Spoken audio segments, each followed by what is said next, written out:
Well, our nutritionist just spoke about the importance of making sure you're not having slider foods or making sure that you take the effort to chew and slow down.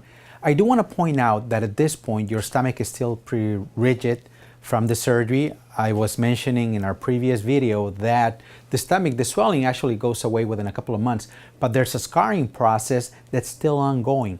And it doesn't really subside until about 8 months from the procedure. So that is why most people start off eating a really tiny amount of food distributed on a plate, and then gradually, ultimately, it becomes around a third of what a typical intake is. And that is actually what we want. We don't want you eating that for the rest of your life. We want you eating a small plate of food so that you can follow what the nutritionist just told you, how you could distribute your meal and your nutrition in an appropriate way. So we want to make sure that things or that food is going down at this point. There are still some stubborn ingredients. Most people at 3 months complain of getting certain food items stuck, the drier foods, the certain types of meats, certain types of nuts, certain types of vegetables.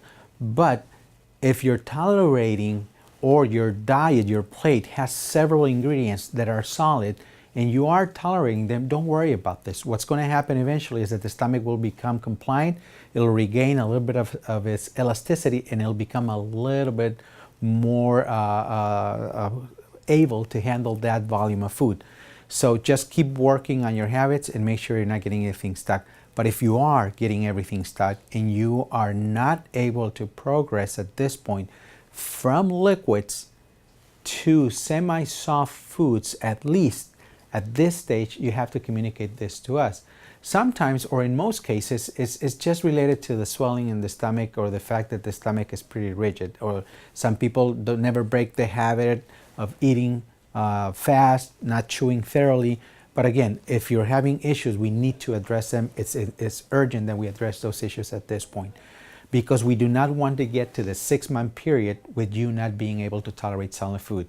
When people get to that 5-6 month period without able to tolerate a normal solid food diet, there's always something going on. And we have to make sure that there are no anatomical issues with the procedure. The stomach, remember that it goes through this scarring process that I just mentioned, and it could have either a kink. Rarely people can develop a hiatal hernia after the procedure, which can also make it difficult for food to go down, and also lead to some severe acid reflux. Although I do want to point out that most people are on and off acids for the majority of the first 8 months from the procedure, and then gradually they start to stay away from them. So if you develop acid reflux, the best thing to do is to start again on the prescribed antacid or within the same family of PPIs. PPI stands for proton pump inhibitors, such as omeprazole, Nexium, Protonix. So any medications within that family could be okay to take because those will inhibit the amount of acid that you're taking. But we do want to know if you are having or experimenting any difficulties with solid food at this stage. Again, it's normal not to be able to have the full palette of solid food, which you normally would have from before the surgery, but at this point you have to be able to tolerate more or less most softer solid food items.